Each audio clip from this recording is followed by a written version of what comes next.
Jenius medis. Lanjut lagi, jangan lupa like, komen dan share cerita ini ke media sosial yang sahabat punya. Terima kasih. Bab tahun 1194 sampai tahun 1196. Li Shao. Mereka tertegun lagi, dan langsung mengangguk. Ya. Jika Li Shao ada di sini, dia mungkin datang. Hanya Li Shao yang bisa membiarkan direktur kamu pergi ke sini secara langsung. Tapi apa yang Ye Li lakukan di sini? Yang berulang tahun hari ini adalah Nona Zai, bukan Li Shao. Kerumunan itu bertanya-tanya lagi. Jangan khawatirkan dia. Ayo masuk sekarang. Long Wanyu segera pergi ke hotel. Yang lain mengangguk dan segera mengikuti.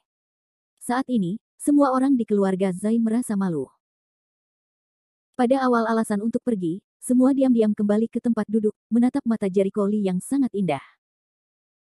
Awalnya, mereka mengira Jericho Lee telah menyinggung keluarga Lee, yang akan berdampak pada mereka, jadi mereka berencana pergi dengan dalih. Tapi sekarang mereka mengetahui bahwa Ye Li Si dari Aula Ling Yao benar-benar pergi ke sana untuknya secara langsung. Mau tak mau mereka mulai berspekulasi lagi tentang identitas Jericho Lee. Ada pepatah yang mengatakan terlalu banyak berpikir. Itu benar. Sekarang orang Zai terlalu banyak berpikir. Apa hubungan Jericho Lee dengan orang-orang ini meskipun dia berkonflik dengan keluarga Lee? Orang-orang ini menggantikan otak Jericho Lee sendiri, yang akan mempengaruhi mereka dan menambah banyak drama pada diri mereka sendiri. Faktanya, tidak ada yang peduli dengan apa yang mereka pikirkan, dan Jericho Lee tidak pernah memperhatikan mereka dari awal hingga akhir. Tuan Zai, tamu lain akan datang.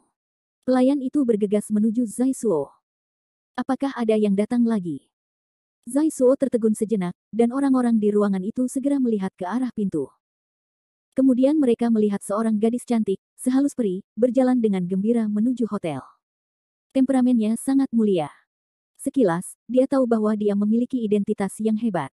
Zai Haikang, Zuolong dan lainnya penuh dengan perasaan yang luar biasa. Apa? Zai Lingyu mengerutkan bibirnya dengan tidak puas. Dia memandang gadis itu dan merasa malu. Seolah-olah dia adalah seekor itik jelek dan orang lain adalah angsa putih. Melihat langkah tinggi gadis itu, Zai Lingyu sangat kesal. Siapa kamu? Gila sekali. Seperti itulah rasanya berjalan. Aku tidak bisa melihatnya. Beberapa gadis muda di keluarga Zai sangat iri dengan kecantikan dan temperamen mereka. Siapa yang ingin kamu seret? Tentu saja, Long Wanyu yang datang. Begitu dia mendengar orang-orang ini memarahinya, dia langsung kesal. Dia sama sekali tidak pemarah. Sekarang ketika dia melihat beberapa orang sangat pilih-pilih, Zai Lingyu mencibir, ini bukan rumahmu. Anda berjalan seperti kepiting bercakar 8. Jelek sekali. Menurutmu siapakah kepiting bercakar 8 itu? Beraninya kamu mengatakannya lagi. Wajah Long Wanyu menunjukkan kemarahan yang mengerikan. Itu adalah. Zai Lingyu hendak berbicara. Tidak jauh dari situ, beberapa tetua segera berlari mendekat dan menarik Zai Lingyu dan berkata dengan marah, dasar gadis mati, diamlah. Sekilas mengenali Long Wanyu, dan seluruh orang ketakutan. Zai Qiaosheng, khususnya, meminta maaf, Nona Long, maafkan aku. Gadis ini tidak sopan. Jangan katakan hal yang sama padanya. Ya. Jika ada yang salah, mohon maafkan saya. Tetua lainnya juga kehilangan senyumannya. Namun, Long Wanyu menjadi marah dan berkata dengan dingin, mulutnya tidak bersih. Aku tidak akan membiarkan dia pergi. Keluar dari sini. Zai Qiaosheng dan yang lainnya melihat ini dan merasa tidak enak. Mereka meminta maaf lagi. Long Wanyu yang tak tertahankan, siap untuk memulai, ketika suara Long Xiangyang datang dari belakang, Wanyu, jangan kasar. Kakek. Long Wanyu menggerutu dengan tidak puas, menunjuk ke arah Zai Lingyu dan berkata, dia memarahiku lebih dulu. Itu tidak mungkin omong kosong. Long Xiangyang minum dengan dingin. Mereka di sini malam ini untuk meminta bantuan Jericho Lee, bukan untuk mempermalukan diri sendiri. Jenderal Naga. Beberapa orang mengenali Naga Xiangyang, dan semua murid mereka tiba-tiba berkontraksi. Bahkan tuan dari keluarga Naga ada di sini. Mereka melihat Long Yiming lagi. Long Yiming biasanya memimpin urusan sehari-hari keluarga Panjang. Dapat dikatakan bahwa dia adalah pemilik keluarga Panjang saat ini, sedangkan Panjang Xiangyang sudah pensiun dari latar belakang. Zai Qiaosheng dan yang lainnya tercengang, Tuan Long, bagaimana Anda bisa datang ke sini? Long Xiangyang melihatnya dan tidak merawatnya. Long Wanyu menatap Zai Lingyu, lalu wajahnya berubah dan menunjuk ke arah di mana Jericho Lee berada. Kakek, Li Shao ada di sana. Ayo pergi.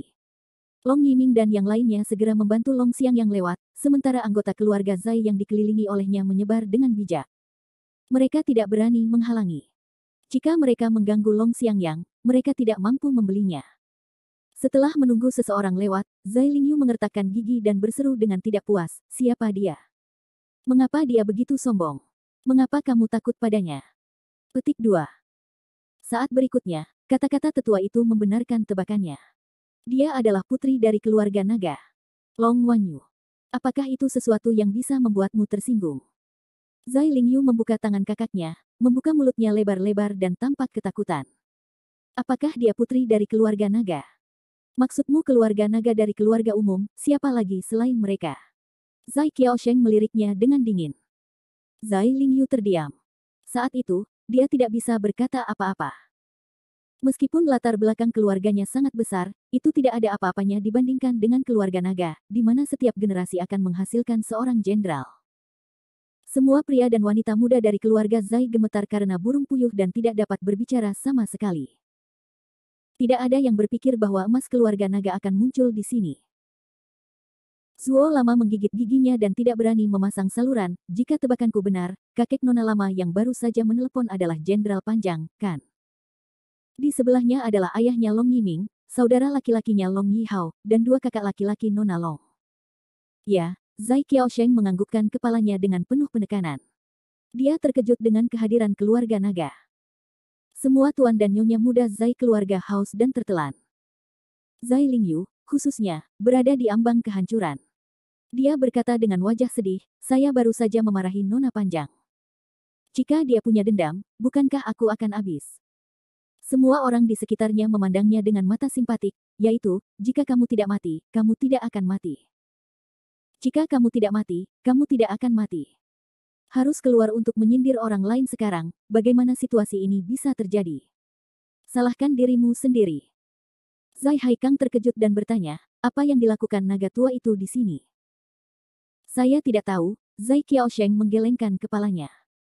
Dia bukan askaris lumbricoides di perut Long Xiangyang, jika dia bisa mengetahui tujuan kedatangan orang lain, dia akan memiliki hantu. Bab 1195. Namun tak lama kemudian mereka melihat Jericho Li langsung masuk ke hotel. "Tuan Naga." Zai Suo melihat Long Xiangyang dan segera datang menemuinya, "Mengapa kamu ada di sini?" "Kakek Naga." Zai Qingsui juga terdiam beberapa saat, naga Xiangyang yang sangat tidak terduga akan muncul di sini. Long Xiangyang melambaikan tangannya dan menatap cucunya. Long Wanyu segera mengeluarkan kotak hadiah yang dikemas dengan rapi, "Selamat ulang tahun, Qingsui." Zai Qingsui mengambil hadiah itu dan memandangnya dengan curiga. "Jangan bilang kalau banyak dari kalian yang datang untuk merayakan ulang tahunku. Aku tidak percaya." "Aku tidak bisa menyembunyikannya darimu," kata Long Wanyu, menatap Jericho Li tanpa daya. "Kami di sini untuk mencari Li Shao. Dia." Zai Qingsui tertegun dan segera teringat bahwa ketika Long Xiangyang dan yang lainnya mengunjungi rumah Zai sebelumnya, mereka ingin melihat nama Jericho Li, tetapi mereka tidak melihat siapapun, jadi mereka mengaku akan mengunjunginya lagi di lain hari. Benarkah mereka masih di sini? Dikatakan akan menelepon di lain hari, tapi itu benar. Long Xiangyang kemudian memeluk Jericho Li dan berkata dengan senyuman tak berdaya, "Guru Li, akhirnya saya bertemu dengan Anda. Tidak membuang-buang waktu bagi saya untuk mengunjungi Anda berkali-kali. Saya harap Anda tidak mengingatnya. Sungguh luar biasa kehormatan bertemu denganmu kali ini." Ketika kata-kata itu keluar, terjadilah keheningan. Zai Haikang dan yang lainnya menunduk, membuka mulut lebar-lebar, dengan ekspresi luar biasa. Bahkan para tetua keluarga Zai mengira mereka mendengar sesuatu. Berapa lama Xiangyang bisa menghormati Jericho Li dan memanggilnya Tuan Li? Bukankah dia seorang pemuda? Tahukah Anda, Jericho Li baru berusia 22 tahun dan berusia awal 20-an. Kebanyakan orang seusianya masih bersekolah. Mereka yang belajar lebih awal baru lulus dan masuk masyarakat. Meski banyak anak di dunia, namun mereka baru bisa berprestasi ketika berusia 20 tahun. Misalnya, beberapa anak muda berusia awal 20-an, dengan mengandalkan bantuan keluarga, telah menorehkan prestasi yang baik. Beberapa dari mereka telah mendirikan perusahaan kecil, dan beberapa bahkan telah menghasilkan jutaan dolar pertama dalam hidup mereka. Namun, dibandingkan dengan talenta seperti Long Wanyu dan Zai Qingsui, mereka jauh lebih buruk. Zai Qingsui baru saja merayakan ulang tahunnya yang ke-20 hari ini, namun dia telah menyelesaikan gelar masternya di Universitas Kedokteran Jingcheng. Sekarang dia sedang belajar untuk mendapatkan gelar doktor. Dia juga menjadi dokter dinasti Ming. Keahlian medisnya telah melampaui kemampuan dokter kepala di banyak rumah sakit besar. Meski masih muda, Long Wanyu juga menjalankan perusahaan tercatat. Ia bisa dikatakan sebagai wanita yang kuat di dunia bisnis dan jenius di antara para talenta. Tapi sejujurnya, meskipun mereka telah mencapai prestasi luar biasa, mereka berdiri di atas sayap para raksasa. Keluarga telah banyak membantu mereka, dan para tetua tidak merasa ada perbedaan. Saat ini, gadis-gadis berbakat seperti Long Wanyu sangat ingin bertemu seseorang. Long Xiangyang, yang telah memberikan kontribusi besar kepada tentara sepanjang hidupnya, datang untuk bertanya kepada Jericho Lee dengan hormat sambil tersenyum, yang jauh lebih mengejutkan daripada identitasnya. Papa. Semua mata keluarga Zai tertuju ke tanah, dan mereka semua menatap Jericho Lee dengan tidak percaya, memikirkan betapa ajaibnya orang ini yang membuat Long Xiangyang begitu hormat hingga mereka bahkan melepaskan wajahnya. Ini mengerikan. Bahkan Kamu Ziyun sangat terkejut. Dia mengedipkan matanya yang indah, menatap Long Xiangyang, menatap Jericho Lee, dan segera menjadi tenang. Jika itu adalah Jericho Lee, tidak mengherankan jika ada orang yang datang memohon padanya hari itu. Zai Suo berkata tanpa daya, Tuan Long, Anda benar-benar datang berkunjung. Saya pikir Anda sedang bercanda. Long Xiangyang melambaikan tangannya, tidak. Suatu kehormatan besar bertemu Guru Li. Kami tidak memiliki mata sebelumnya dan tidak mengetahui Gunung Tai. Dengan cara ini, Jericho Lee sangat dipuji. Orang bodoh tahu bahwa dia datang untuk mencari Jericho Lee, dan masih ada sesuatu yang penting.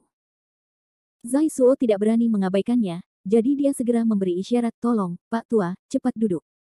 Jericho Lee, apa yang masih kamu lakukan? Dia merasa bahwa sejak lama siang yang begitu tulus, dia tidak bisa mengabaikan orang lain, dan tidak akan membiarkan orang lain mengatakan bahwa dia tidak punya sopan santun. Yang tahu Jericho Lee sebenarnya wajahnya hambar, tidak memandang naga Xiangyang dengan satu mata, dengan santai menjawab kata, duduk. Sikap asal-asalan seperti itu membuat orang tercengang. Zai Suo tidak bisa tertawa atau menangis. Meskipun Long Xiangyang meminta bantuan, kamu tidak bisa begitu keras kepala. Namun, dia tahu bahwa Jericho Lee dan Long Xiangyang memiliki konflik, jadi wajar jika dia memiliki sikap buruk. Zai Suo tidak pandai menyalahkan Jericho Lee, jadi dia membujuk, Jericho Lee, begitu banyak orang yang menonton. Anda harus memberi perhatian pada orang lain. Jangan mempersulitku. Oh, Jericho Lee meletakkan sumpitnya dan memandang Yan Long Xiangyang, ada beberapa kursi kosong di sana. Silakan duduk. Long Wanyu berkata, halo. Apakah kamu bertindak terlalu jauh? Bahkan jika kami bertanya padamu, kamu tidak perlu bersikap seperti itu, bukan? Zai Suo berkeringat, dengan cepat berkata, gadis Wan Yu, aku minta maaf, jangan marah, dia temperamennya seperti ini. Ya. Tidak peduli kepribadian apa yang kamu miliki, kamu tidak bisa melakukan itu. Kakekku sudah sangat tua. Berapa kali dia datang ke sini untuk memohon padamu? Long Wanyu merasa sedih pada kakeknya. Semua orang di keluarga panjang juga terlihat aneh. Sejujurnya, jika mereka tidak tahu bahwa Jericho Lee adalah seorang alkemis, mereka tidak akan menyukai sikap Jericho Lee. Tapi tidak mungkin. Meminta sesuatu berarti meminta sesuatu. Mereka hanya bisa melihat wajah orang. Sebelum Jericho Lee berbicara, Long Xiangyang segera menghentikannya dan berkata, Wan Yu, jangan kasar. Kakek. Long Wanyu membalikkan bibirnya, tapi dia tidak punya pilihan selain pergi ke satu sisi dan mencari tempat duduk. Long Xiangyang tidak berani mendukungnya. Setelah duduk, dia menatap Jericho Lee dengan senyuman di wajahnya. Tuan Lee, kali ini aku membawakanmu hadiah besar. Dengan hadiah. Jericho Lee merasa lucu di hatinya, tapi dia ingin melihat hadiah apa yang bisa didapat Long Xiangyang. Anda tahu, dia tidak mudah dibodohi. Jika ingin membelinya, hadiahnya harus cukup berat. Long Xiangyang melirik Long Yiming dan yang lainnya. Long Changgeng dan Long Changtian maju dengan sebuah kotak di tangan mereka dan membukanya. Long Xiangyang berkata, di dalam kotak ini ada beberapa obat ajaib yang telah saya kumpulkan selama bertahun-tahun. Saya tahu Guru Li akan tertarik padanya. Obat ajaib ini adalah permintaan maaf kasar kami sebelumnya. Semua orang terkejut, dan ketika mereka melihat apa yang ada di dalamnya, mereka hanya bisa menatap. Jericho Lee melihat dengan santai dan sedikit terkejut. Di dalam dua kotak tersebut, kotak yang dipegang oleh Long Changtian adalah yang dia butuhkan, Millennium Teng Long Chao. Dia sedikit terkejut. Apa keberuntungan naga yang menabrak matahari? Mengetahui bahwa dia membutuhkan obat ini, dia mengirimkannya ke rumahnya.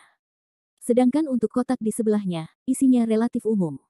Itu adalah Polygonum multiflorum berumur 5 atau 600 tahun. Long Xiangyang mengamati bahwa ekspresi Jericho Li jelas sedikit bersemangat. Dia pikir dia benar, jadi dia berkata sambil tersenyum, bagaimana? Tuan Li, apakah Anda puas dengan hadiah saya? Bab 1196.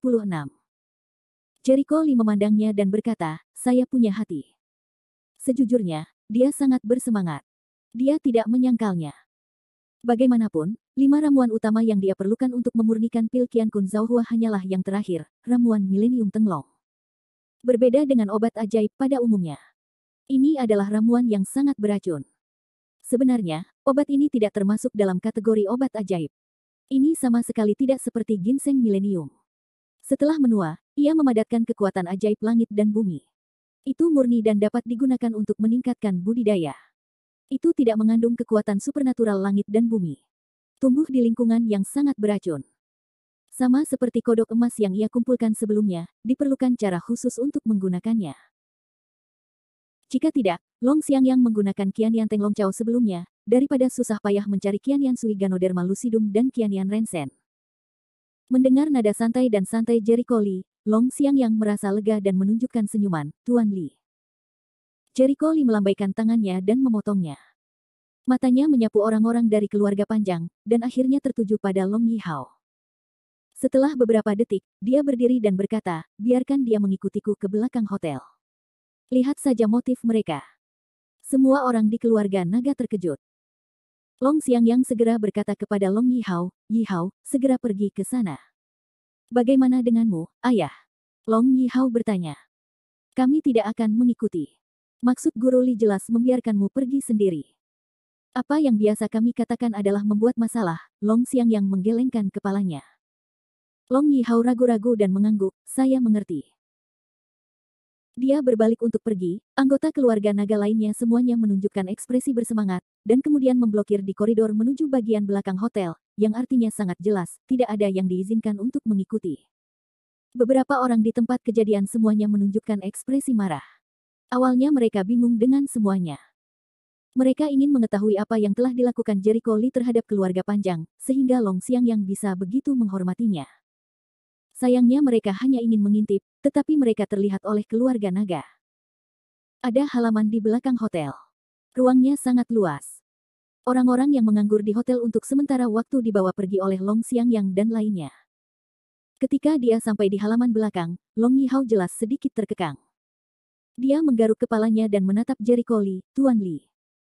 Sebenarnya, mereka ingin Millennium Ganoderma Lucidum dan Millennium Ginseng membuatmu menerobos kultivasi, kan? Jericho Li berkata sambil tersenyum. Long Yihao terkejut dan mengira Jericho Li punya sudah lama dikenal, dan dia tidak berani menyembunyikannya. Dia mengangguk dan mengakui, ya. Jericho Li menggelengkan kepalanya dan menghela nafas, terima kasih telah mengarang kebohongan semacam itu. Sekali kamu menyodoknya, itu akan rusak. Wajah Long Yihao penuh rasa malu. Jika mereka tidak punya pilihan, mereka tidak mau mengada-ada seperti itu. Faktanya, jika mereka langsung mempublikasikannya kemana-mana dan mencari bahan obat ginseng milenium, akan menimbulkan masalah bagi Long Yihao untuk menerobos prestasinya. Meskipun keluarga naga memiliki posisi yang baik di Sichuan Tengah, namun sangat lemah karena belum ada orang yang merupakan prajurit di lembah untuk waktu yang lama. Sangat takut menjadi sasaran keluarga seni bela diri lainnya. Jika berita bahwa Long Yihao sedang mencari obat ajaib untuk menerobos prestasinya dirilis, keluarga seni bela diri lainnya akan mencoba yang terbaik untuk memblokirnya. Itu sebabnya Long Xiangyang harus berbohong untuk menemukan obat bagi rakyatnya. Tetapi apakah Anda benar-benar berpikir bahwa Anda dapat menerobos pencapaian Anda dengan ramuan itu? Jericho Li berkata dengan aneh. Long Yihao tertegun. Yang dimaksud Guru Li adalah Millennium Ganoderma Lucidum, obat ajaib semacam ini, memadatkan roh langit dan bumi, menyerap esensi matahari dan bulan, dan telah mengumpulkan kekuatan dan kekuatan spiritual yang sangat besar selama 1000 tahun terakhir. Secara umum, ramuan jenis ini digunakan oleh para ahli di atas penguasa surga. Hanya tubuh penguasa surga yang dapat menanggung kekuatan ramuan ini, dan Anda harus berpikir 2 kali dan berhati-hati. Pejuang di bawah penguasa surga belum dibaptis oleh kuasa langit dan bumi. Begitu kekuatan langit dan bumi yang terkandung dalam ramuan itu masuk ke dalam tubuh, itu akan merobek tubuhmu berkeping-keping dalam sekejap. Lee Jericho Lee bukanlah seorang yang mengkhawatirkan. Dia adalah seorang pejuang di bawah penguasa surga. Semua kekuatannya didasarkan pada dirinya sendiri. Baik periode pelatihan Ki terendah dan periode pembukaan lembah tertinggi tidak dapat dipisahkan dari prajurit itu sendiri, dan mereka semua berlatih terus-menerus. Dasar untuk mengembangkan kekuatan mereka sendiri. Tianxi adalah titik balik yang sama sekali berbeda, dan juga merupakan titik balik dari Zenki ke Lingqi. Alasan mengapa begitu banyak prajurit bigu kuno dan modern tidak dapat menembus periode ramuan emas adalah karena mereka tidak dapat lulus baptisan aura langit dan bumi. Aura langit dan bumi ada di mana-mana, melayang di antara langit dan bumi. Ginseng berumur 1000 tahun, sejenis obat, terus mengumpulkan aura langit dan bumi. Dengan kata lain aura langit dan bumi lebih kuat dan murni dibandingkan aura langit dan bumi. Ketika prajurit Pigu menyerang periode inti emas, pembaptisan aura langit dan bumi adalah proses yang sangat menyakitkan. Jika dia tidak hati-hati, dia akan dihancurkan oleh aura langit dan bumi, dan Tao akan lenyap. Aura dalam ramuan itu lebih kaya. Jika dimakan langsung, daya rusaknya lebih dahsyat dari langit dan bumi. Tidak ada tubuh yang kuat, yang ada hanya kematian. Sejujurnya, Jericho Lee sangat mengagumi keberanian Long Yihao. Dia berencana mengambil ramuan untuk menerobos dunia dengan kekuatan periode Kai Guang. Dia benar-benar mengira dia tidak mati cukup cepat. Keringat dingin Long Yihao turun, sangat buruk. Kemungkinan sukses adalah 0 jika kamu menelan ramuan untuk menerobos dunia. Tidak ada kemungkinan sukses. Jericho Lee berkata dengan dingin. Long Yihao menelan ludahnya. Mulutnya kering dan tiba-tiba dia mulai merasa beruntung. Untungnya, Jericho Lee tidak memberi Xiangyang Millennium Ganoderma Lucidum kepada Long Xiangyang. Kalau tidak, dia pasti sudah memakannya sejak lama. Akhir hidupnya sekarang adalah bang. Itu kabut darah. Memikirkan hal ini, Long Yihao hampir tidak pingsan, mengerikan. Kekuatan ramuan itu sangat kuat. Apapun yang kuno, itu mengerikan. Anda harus tahu bahwa ramuan itu telah ada setidaknya selama 1000 tahun. Jika seorang pejuang bisa berlatih selama 1000 tahun, bahkan jika dia sebodoh babi, dia akan menjadi orang yang sangat kuat. Jericho Lee berkata dengan ringan. Long Yihao menyeka keringat dinginnya dan bertanya dengan hormat, saya harap Guru Lee dapat memberi saya nasihat. Keluarga naga benar-benar membutuhkan seorang pejuang yang bertanggung jawab sekarang. Jericho Lee mengangkat alisnya dan berpikir untuk menghancurkan bibirnya. Sejujurnya, saya tidak akan membantu Anda jika Anda tidak mengirimi saya Tenglong Chao Millennium. Tapi demi bahan obat, saya akan membantu Anda. Saya tidak suka tidak berterima kasih. Mendengar ini, Long Yihao sangat gembira. Ini adalah janji untuk membantunya menerobos periode pembukaan lembah. Long Xiangyang memang benar. Jika kamu menyerah pada apa yang dia suka, itu akan selesai. Jericho Lee memandangnya, letakkan angkat 2 jari, sekarang ada 2 cara, kamu pilih.